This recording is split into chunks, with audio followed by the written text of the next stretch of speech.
Guys, what's up? So, as I'm sure anyone who watches my streams notices, I play a lot of games that aren't Smash Brothers. In fact, I'd say most of the time when I stream, it's like maybe 30% Smash and 70% other games because that's just what I do. So, I'll play these games. I'll type on Twitter about these a lot.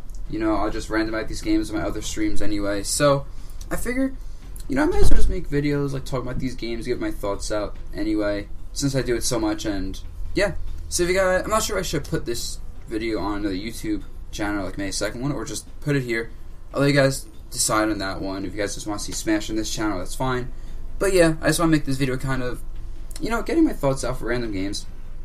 And yeah, that's what this is about. So anyway, I played Nier Automata recently. It's a game, it's a sequel to a game called Nier, basically about a post-apocalyptic world, and it's a pretty crazy game. The writer behind it, Yoko Taro, I think his name is known for some crazy cool games. I can't spoil too much about the story, but basically you're in this post-apocalyptic world, and you're trying to recapture Earth from aliens for humanity's sake, and you're fighting all these robots. You have boss battles, you have crazy combat, and there's a lot of characters all very cool and well fleshed out, and there's a lot of crazy plot twists that, if I talk too much about the story, we'll spoil it for you, but, this is a game that, I'm not normally into, game stories and stuff. Normally I play a game, I think the story's kind of whatever, and that's it. I was super invested in this game's story, and its characters, everything. It builds the world so perfectly. The plot twists and stuff are just completely unexpected. And it's a very nice surprise, because this game came out around the time Zelda came out, and I was actually more into this game than Zelda. And I like Zelda a lot too, Breath of the Wild, so that says a lot. But yeah, so you came with crazy story. You have, it's an open world-ish game. I guess the open world is more like a hub world. You go from place to place to get to missions. There are side quests and stuff. But there's not too much exploring, but there's a bit, there's secret chests everywhere if you want to look for them. There's some secret items, weapons. And yeah. And the way the combat works in this game is it's made by Platinum. So if you guys know who Platinum is, they're guys who made Bayonetta, Metal Gear Rising: Revengeance, and a few other games, but I think those are ones that I like the most recognizable. And so it's Platinum's combat, but with an RPG style of games, level ups, stats, and basically you have a few moves in combat. You have light attacks, you have hard attacks, and you can combo off those. You have special attacks. You can see the pod in videos, like shooting lasers and stuff and Gatling guns. So you have those kind of things. Depending on when you time your attacks and the chain of light and heavy attacks, you get different combos. You have aerial launchers. It's, I don't want to compare it to Devil May Cry, but it actually feels kind of similar to those games, except it introduces now stat systems. So you can get different weapons. You have small swords, large swords, spears, and bracers, which all have different combat styles, and there's different weapons within those categories. Although, for the most part, they have the same exact moves, so it's just the stats and the special abilities that matter. You also have different pods with different attacks and stuff, and you get different special attacks for those pods instead of just say a laser. So you have a lot of customization. You also have things called chips, which you basically put in your character for different stats like attack, defense. You get special effects like life steal and bullet time, and you can really build your character in a lot of unique ways. If you want to go for glass cannon, you can do that. If you want to be more of a defensive, self-sustaining, healing type character, you can do that.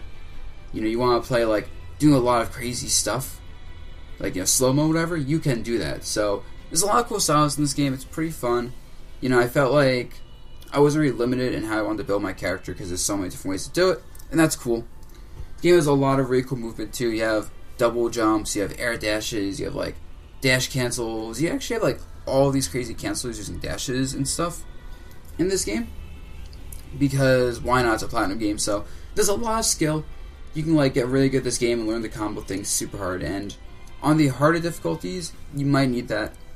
This game has 4 difficulties, and one of the difficulties is very hard, and very hard is literally you die in one attack, so you have to not get hit. I played in hard mode because I am not a masochist, and it was very fun.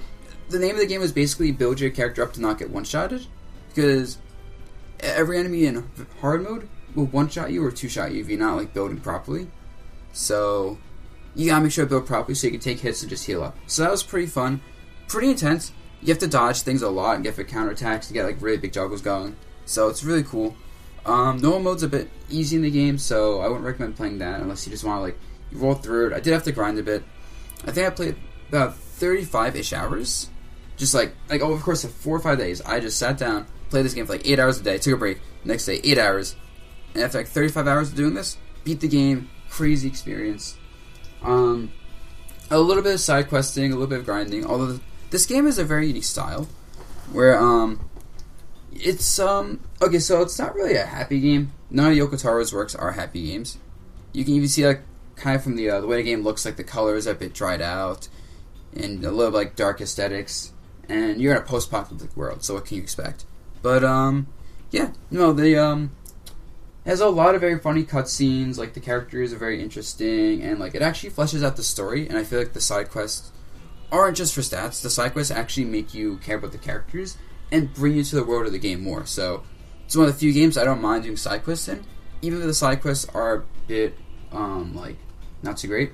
Like there are a lot of fetch quests and stuff, but nothing doesn't take too long to do them, and they're rewarding as a result.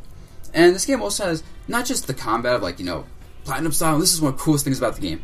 As you can see right here, there's also sections of the game where like you're side-scrolling, or like sections of the game where you're doing a Gradius style like ship combat thing where you fight bosses and stuff in these flying ships, fight these enemies, and it's really cool because this game will constantly go from like, you know, 3D combat to 2D combat to ship combat to like other random minigames, and it constantly breaks up the flow of the game and makes it always feel interesting, so you're not just doing the same thing for hours on end.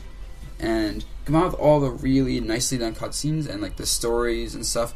This game doesn't really get boring or repetitive because it's constantly changing everything.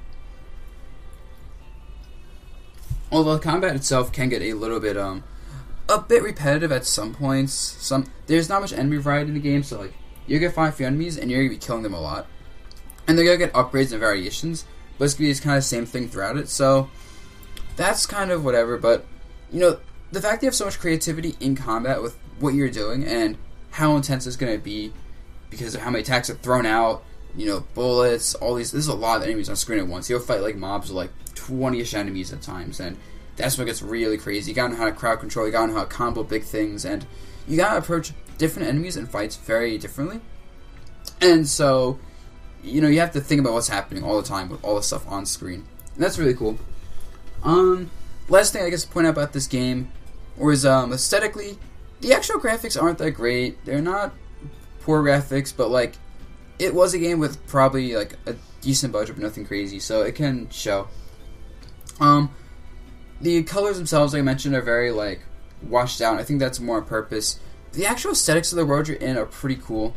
You know, you have an open world, you have like destroyed buildings and stuff, and you know, it all builds nicely to kind of make you feel like you're in this world. Like it really envelops you with how well the aesthetics and the world design actually is. And then another, I think one of the best things about the game is just the music. So also, yes, you turn into a flying mech, because why not? Yeah, so this game's music has a lot of choruses in it, and in general, the songs are very good. All the previous Nier game had one of the best soundtracks of all video game history, in my opinion, and I don't think this disappoints, especially when you have these songs with the choruses and stuff that just build the intensity. You're in combat, and you feel like you're intense. There's like a sad scene happening, and you can like feel the emotions, and I think that's really well done, and helps a lot to build the atmosphere for the game. So, yeah, I really like Nier. I've playing Zelda at the same time as Nier, and I couldn't put down Nier at all. Like, Zelda's also really good, but this is one of the best games I've played in a long time. Past few months, easily my favorite game that's come out. I can't think of the last game I played that got me so entwined in it. And just the combat, the story, the world, the plot twists themselves, like, oh my god, once you start playing this game, it's sort of to put it down when you get later into the story. And, yeah, no, I fully recommend playing this game. Super good. Worth the, $60 it came out. It's made by Square Enix and Platinum. So, you know, it's a very good collaboration right there. And, yeah, and the last thing to note is if you play this game, when you beat it, do the second playthrough. Trust me. I can't say anything else, but the second playthrough is very rewarding. And yeah, so if you guys like hearing these reviews, my thoughts on games, let me know. I'll do more of these. And yeah, I just wanted to kind of talk about that because why not?